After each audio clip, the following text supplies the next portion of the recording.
নমস্কার, north east নিউজে আপনাদের স্বাগত জানাই। আমি মাম্পি চৌধুরী। আজকের বিশেষ খবর। রাজ্যের মুখ্যমন্ত্রী হিমন্ত বিশ্ব শর্মা দুর্নীতিমুক্ত অসম গঠনের জন্য বারবার হুঙ্কার দিলেও কাছাড়ে তার প্রভাব পড়েনি, যার জ্বলন্ত প্রমাণ কাছাড়ের শিলচর ভূ বাসন কার্যালয়ে জমি কেনাবেচা নামজারি ইন্তেকালি করাতে কারি টাকার ঘুষ দিতে হয় সরকারি কর্মচারীদের। এই বিষয়ে কয়েকজনকে গ্রেপ্তার করে নিয়েছিল মুখ্যমন্ত্রীর ভিজিলেন্স সেল। তারপরও ঘোষের বাজার কিছুতেই বন্ধ হচ্ছে না কাছাড়ের বিভিন্ন ভূভাষণ কার্যালয়ে। শিলচর সদর সার্কেলের পাটোয়ারি শরীফউদ্দিন লস্করের বিরুদ্ধে একটি গুরুতর অভিযোগ আনলেন বরখলার ছেচড়ির উজার গ্রামের তাজিম উদ্দিন বরভুইয়া। বৃহস্পতিবার তার বাড়িতে সাংবাদিক ডেকে অভিযোগ উত্থাপন করেন তিনি। বলেন, তার পিতা মৃত সিদ্দিক আলী বরভুইয়ার নামে ইন্দ্রধনুষ গ্যাস গ্রিড লিমিটেড IGGL এর পক্ষ থেকে একটি নোটিশ দেওয়া হয়েছিল। নোটিশের পরিপ্রেক্ষিতে তাজিম উদ্দিন বরভুইয়া শিলচর সেটেলমেন্ট অফিসের পাটোয়ারি শরীফউদ্দিন লস্করের দ্বারস্থ হলে শরীফউদ্দিন দাবি করেন 6,000 টাকা দিলে তার নামে মিউটেশন এবং নামজারি করে দেবেন। তার কথা অনুযায়ী 2 কিস্তিতে 6,000 টাকা পাটোয়ারিকে দিলেন। 1 সপ্তাহ পরে তাকে মিউটেশন এবং নামজারি না করে প্রতিবেশী রুহুল আলম বরভুইয়ার নামে মিউটেশন এবং নামজারি করে দেন। তারপর পাটোয়ারির বিরুদ্ধে জেলা উপায়ুক্তের কাছে লিখিত নালিশ জানিয়েও কোনো সুবিচার পাননি।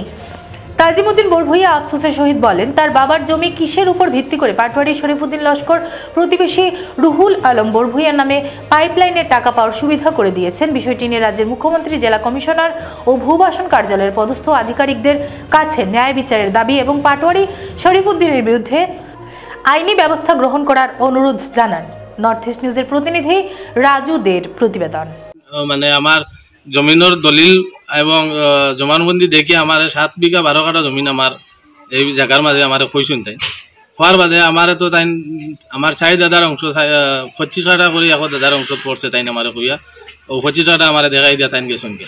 আর বাকি 52 কাঠা জায়গা 100 কাঠা মিলাইয়া তাই দিয়া গেছুন গে। আর বাকি 52 কাঠা জায়গার উপরে তাই মেডিসন অন্যরে দিয়া দিলে অন্যরে দিয়া দিলে।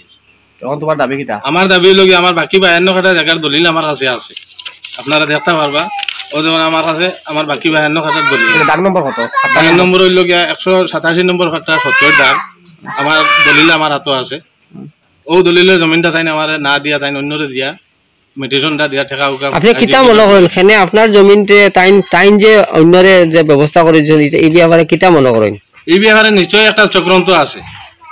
মানে হয়তো তাই মোটা টাকার অঙ্ক করিয়া এই জমিনটারে তাই অন্যর নামে নামজারি করে দিচ্ছে।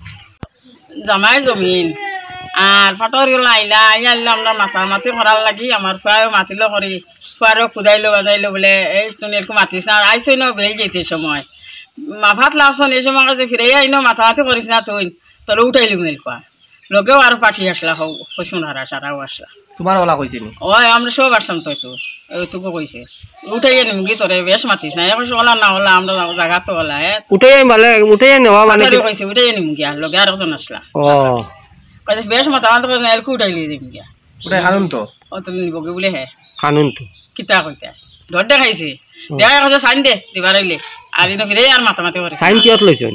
ও তো তার কাগজ ও তো তার কাগজ কানো লইছে বেলেট ব্যবহার লইছে। ও আচ্ছা।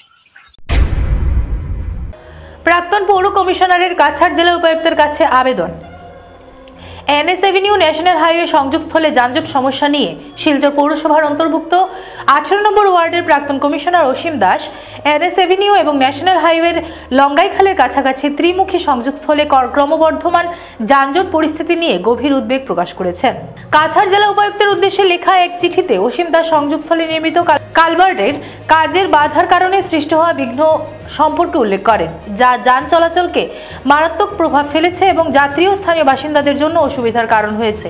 যান চলাচল পরিচালনার জন্য একটি সঠিক পরিকল্পনার অভাবের বিষয়টি উল্লেখ করে অসীম দাস জানান যে সঠিকভাবে চিহ্নিত বিকল্প রাস্তার অভাবে দীর্ঘ যানজট যাতায়াতের সময় বৃদ্ধি এবং জনসাধারণের মধ্যে ক্রমবর্ধমান হতাশা দেখা দিয়েছে।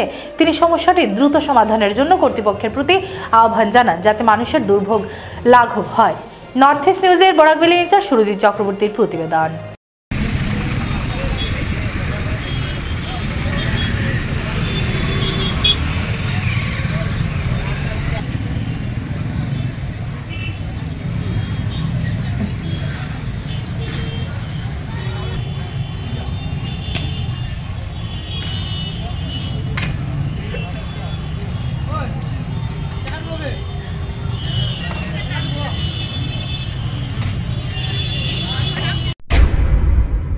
সড়ক নিরাপত্তার উপর সচেতনতামূলক কর্মসূচির আয়োজন করে ঈশ্বরচন্দ্র বিদ্যাসাগর স্কুলের শিক্ষক শিক্ষিকা ও ছাত্রছাত্রীরা শুক্রবার সড়ক নিরাপত্তার উপর সচেতনতামূলক কর্মসূচির হাতে নিয়েছিল শিলচর মেহেরপুর ঈশ্বরচন্দ্র বিদ্যাসাগর স্কুলের শিক্ষক শিক্ষিকা ও ছাত্রছাত্রীরা।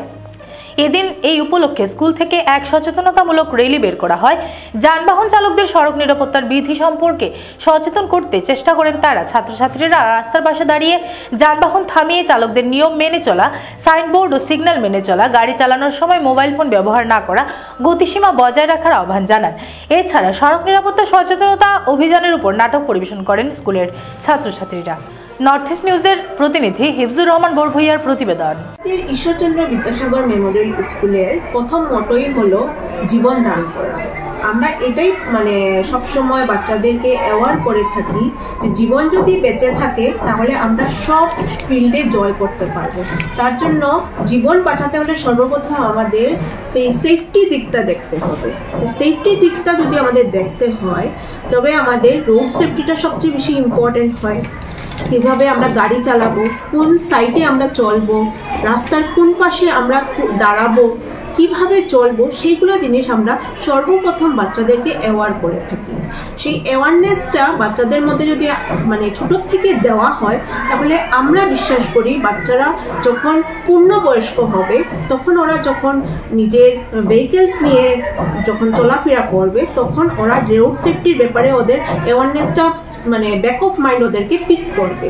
তার জন্য আমরা ছোটোর থেকে ওদেরকে সেই অ্যাওয়ারনেসের ব্যাপারে, রোড সেফটির ব্যাপারে, লাইফ সেভের ব্যাপারে আমরা অ্যাওয়ার করে থাকি এবং তার জন্য আজকে এই প্রোগ্রামটা অর্গানাইজ করা হয়েছে। আমরা সবাইকে লিফলেট বিতরণ করেছি রোড সেফটির ব্যাপারে এবং আমরা চাইছি যে আমাদের বাচ্চারা যেভাবে এইগুলার ব্যাপারে অ্যাওয়ার আছে, রোড জীবন ব্যাপারে অ্যাওয়ার আছে, আমরা চাই আমরা সমাজকেও দেশকেও সেইভাবে আমরা অ্যাওয়ার করে তুলি এবং আমাদের যে রোড অ্যাক্সিডেন্ট যেগুলো খুব বেড়ে গেছে সেটাকে যেন নিয়ন্ত্রণে করার একটা ছোট চেষ্টা করেছিলাম। ধন্যবাদ। শিলচর রামকৃষ্ণ মিশন সেবাশ্রমের শতবর্ষ পূর্তি উপলক্ষে 2 দিন ব্যাপী যুব সম্মেলনের আয়োজন করা হয়। স্বামী বিবেকানন্দের শিক্ষার উপর ভিত্তি করে 2 দিন ব্যাপী অনুষ্ঠান অনুষ্ঠিত হয় শুক্রবার সকাল 8টা থেকে 9টা অবধি নিবন্ধনের মাধ্যমে। অনুষ্ঠানের সূচনা হয় মহারাজদের মন্ত্র উচ্চারণ ও হোস্টেলের বালকদের পরিবেশিত প্রারম্ভিক গানের মাধ্যমে, যা দিনের জন্য একটি আধ্যাত্মিক পরিবেশ তৈরি করে। এরপর শিলচর রামকৃষ্ণ মিশন সেবাশ্রমের সম্পাদক স্বামী গণধীশানন্দজি মহারাজের প্রদত্ত ভূমিকা বক্তব্যের মাধ্যমে অংশগ্রহণকারী ছাত্রছাত্রী সহ শিক্ষক শিক্ষিকাদের স্বাগত জানানো হয় এবং অনুষ্ঠানের লক্ষ্য ও উদ্দেশ্য তুলে ধরা হয়। স্বামী বৈকুণ্ঠানন্দজি পরিচালিত একটি ধ্যান সেশন উপস্থিত সকলকে দিনব্যাপী কার্যক্রমের জন্য প্রস্তুত করেন। সকাল 9টা 30 মিনিটে করিমগঞ্জ রামকৃষ্ণ মঠের সম্পাদক স্বামী প্রেম ঘনানন্দজি মহারাজ স্বামীজির মানুষ গড়ার এবং চরিত্র গঠনের শিক্ষা বিষয়ে মূল বক্তব্য প্রদান করেন। নর্থ ইস্ট নিউজের বরাকভ্যালি ইনচার্জ সুরজিৎ চক্রবর্তীর প্রতিবেদন।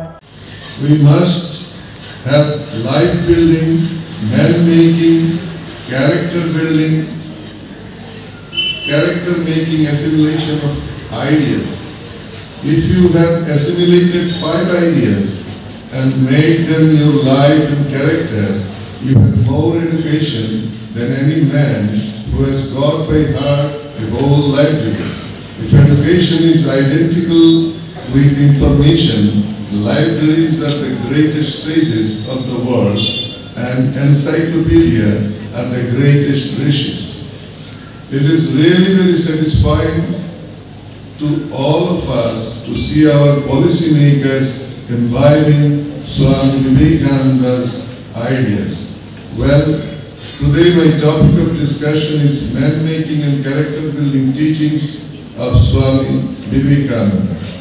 This is indeed very vast and 6 December সংবিধান প্রণেতা ডক্টর বি.আর. আম্বেদকরের প্রয়াণ দিবস পালন করল অসম অনুসূচিত জাতি পরিষদ, তাপাং আঞ্চলিক কমিটি ও বরাক সেবা কেন্দ্র শ্রীকোনা। 6 ডিসেম্বর 2024 শ্রীকোনা আইটিআই পয়েন্টে সংগঠনের কর্মকর্তারা জমায়েত হয়ে ডক্টর বি.আর. আম্বেদকরের স্থায়ী প্রতিমূর্তিতে মাল্যদান, পুষ্পার্ঘ্য নিবেদন ও আলোচনার মাধ্যমে পালন করেন। Doctor B.R.. আম্বেদকরের মূর্তিতে মাল্যদান করেন অসম অনুসূচিত জাতি পরিষদের শিলচর শাখার সহসভাপতি কুলেন্দ্র দাস, তাপাং আঞ্চলিক সভাপতি হরেন্দ্র চন্দ্র দাস, রাজকৃষ্ণ দাস, রাজু দেব প্রমুখ। নর্থ ইস্ট নিউজের বরাকভ্যালি ইনচার্জ সুরজিৎ চক্রবর্তীর প্রতিবেদন। প্রকৃত অর্থে বি.আর. আম্বেদকরের মূল্যায়ন করেছে, এটাই ভারতীয় জনতা পার্টির থাকতে বৈশিষ্ট্য। তাই B.R. আম্বেদকর, আমরা একটা কথা বলে কথা শেষ করব যে আজকে শিলচর লোকসভা সিটটা SC রিজার্ভেশন হয়েছে। SC রিজার্ভেশন হওয়ার পরবর্তীকালে আমাদের যিনি নেতা মাননীয় পরিমল শুক্লবৈদ্য মহাশয়, এই পরিমল শুক্লবৈদ্য মহাশয়কে আমরা প্রার্থিত্ব দল থেকে দেওয়া হয়েছে। আর প্রার্থিত্ব দেওয়ার পরে আমরা লক্ষ্য করেছি যে সর্বকালের রেকর্ড ক্রস করে ভারতীয় জনতা পার্টির প্রার্থী পরিমল শুক্লবৈদ্য মহাশয়কে আর বিপুল ভোটে শিলচর বিধানসভা শিলচর লোকসভা সমষ্টি থেকে মানুষ জয়লাভ করিয়ে দিয়েছেন। সেখান থেকে আমরা বুঝতে পারি যে আজকের দিনের যে ভারতীয় জনতা পার্টির যে প্রচেষ্টা, B.R. আম্বেদকরকে সামনে রেখে যে প্রচেষ্টা করছে, যে জাতপাত থেকে বেরিয়ে এসে যে প্রচেষ্টা, এই প্রচেষ্টা সার্থক হয়েছে। আমি মনে করি যে বিপুল ভোটে জয়লাভ ভারতীয় জনতা পার্টির প্রার্থী, সেটাই কিন্তু সবচেয়ে বড় আজকে সাফল্য আমাদের। তাই আমরা যাতে সকলে একসাথে মিলে, বিশেষ করে SC সমাজের যারা লোক রয়েছেন, পিছিয়ে পড়া লোক, সরকারের যেটা উদ্দেশ্য এই পিছিয়ে পড়া লোকদের যাতে আমরা সমতালে আমরা নিয়ে আসতে পারি, সমাজের বিভিন্ন শ্রেণীর সাথে যেভাবে উচ্চশিক্ষায় তারা শিক্ষিত হতে পারেন, সরকারের যে উদ্দেশ্য বিশেষ করে এই পিছপড়া যে সমাজ, সেই সমাজকে যাতে আমরা ফাইন্যান্সিয়ালি যাতে তারা একটা অবস্থানে আসতে পারে, তার জন্য সরকারি বিভিন্ন ব্যবস্থা রয়েছে। সরকারের বিভিন্ন জিনিসপত্র আজকে দেওয়া হয়েছে। এখানে আমাদের বিধায়ক নেই, যিনি SC ডেভেলপমেন্ট বোর্ডের যিনি দায়িত্ব নিয়ে কাজ করেছেন, অত্যন্ত ভালো কাজ করেছেন। আমরা লক্ষ্য করেছি যে একটা দিন ছিল যে কংগ্রেস শাসনে যে সরকারি ব্যবস্থা ছিল, যে সরকারি জিনিসগুলো SC সমাজের জন্য দেওয়া হতো, সেটা অত্যন্ত নিম্নমানের ছিল। আর অনেক যে জিনিসগুলো, সেই জিনিসগুলো না দিয়ে তারা নেতা পার্টি নেতারা সেটা আত্মসাৎ করেছেন। কিন্তু আজকের দিনে নিহার কান্তি দাস যখন SC ডেভেলপমেন্ট বোর্ডের চেয়ারম্যান, তখন আমরা লক্ষ্য করেছি যে ভারতীয় জনতা পার্টি এই চেয়ারম্যান SC সমাজের যে লোকগুলো যারা রয়েছেন তাদের জন্য সরকারি যে ব্যবস্থা রয়েছে তাকে মানে সঠিক বন্টনের জন্য যে দায়িত্ব নিয়েছেন, আমরা সেটা লক্ষ্য করেছি। আর উন্নত মানের জিনিসগুলো আজকের দিনে সরকার থেকে দেওয়া হচ্ছে। মাননীয় মুখ্যমন্ত্রী ডক্টর হিমন্ত বিশ্ব শর্মা মহোদয়, আমাদের প্রধানমন্ত্রী নরেন্দ্র মোদীজি যেসব সরকারি ব্যবস্থা দিচ্ছেন সেটার সঠিক বাস্তবায়ন, সঠিক রূপায়ণ হচ্ছে। এটাই আজকের দিনে ভারতীয় জনতা পার্টির সবচেয়ে বড় উপলব্ধি। যাই হোক, অর্গানাইজারকে আমি আমার অসংখ্য ধন্যবাদ জ্ঞাপন করে একটা সুন্দর পরিবেশের মাধ্যমে আপনার দীপায়ন চক্রবর্তী মহাশয়কে এখন আমাদের মধ্যে বক্তব্য তুলে ধরবেন সংক্ষিপ্তভাবে রাজ্যিক কমিটির ভারতীয় জনতা পার্টির যিনি সম্পাদক কনাথ পুরকায়স্থ মহাশয়। আর্য সংস্কৃতি বোধিনী সমিতির নবনির্মিত হলঘরের দ্বার উদ্ঘাটন ও ফলক উন্মোচিত হল শিলচরের বিধায়ক দীপায়ন চক্রবর্তীর হাত ধরে। অনুষ্ঠানে উপস্থিত ছিলেন সমিতির সম্পাদক দিব্যেন্দু কর, বাসুদেব ভট্টাচার্য, সাক্ষী চক্রবর্তী, জয়ন্তী দত্ত, ভক্তি সেন, সুদীপ পাল, উত্তম সাহা, বিজন বিহারী রায়, বেদব্রত বিশ্বাস, বিপুল মজুমদার, অমিত ভট্টাচার্য, দীপাঞ্জন দেশমুখ্য, নীলকণ্ঠ চক্রবর্তী, শিল্পী ভট্টাচার্য, শেফালি রায়, তপশ্রী বিশ্বাস, সমর্পিতা ভট্টাচার্য চৌধুরী, অনিমা ভট্টাচার্য এবং অন্যান্যরা। সভাপতির বক্তব্যে পান্নাপাল বলেন, আমাদের একটা স্বপ্ন যে ওইটা কমপ্লিট হওয়ার পরে আমরা উপরের তালাটা আমরা চেষ্টা করব যাতে উপরের তালাটা করতে পারি এবং সবার উপরে ভারত মাতার মন্দির। তো আমাদের লক্ষ্য হচ্ছে গিয়ে এই বিল্ডিংয়ের একদম উপরে টপে ভারত মাতার মন্দির হবে। এইটাতে একটা কনফারেন্স হলের মতো থাকবে। সামনের যে রুমটা এটাতে অফিস ঘর হবে। উপরে একটা সমিতির সম্মানিত সভাপতি পান্নাদা, উপস্থিত রয়েছেন এত অঞ্চলের বিশিষ্ট ব্যক্তিত্ব যিনি ডিস্ট্রিক্ট স্পোর্টস অ্যাসোসিয়েশনের সভাপতির দায়িত্বে রয়েছেন সম্মানীয় শিবব্রত চক্রবর্তী, শিবু কাকু ও প্রাক্তন পুর কমিশনার মধুমিতা শর্মা মহাশয়, এখানে উত্তমদা রয়েছেন, বাসুদা রয়েছেন, আমাদের বোধিনী সমিতির যারা রয়েছেন দায়িত্বে সদস্যরা, সকলকে আসাম রাজ্য সরকারের পক্ষ থেকে আন্তরিক শ্রদ্ধা আপনাদের প্রতি নিবেদন করছি।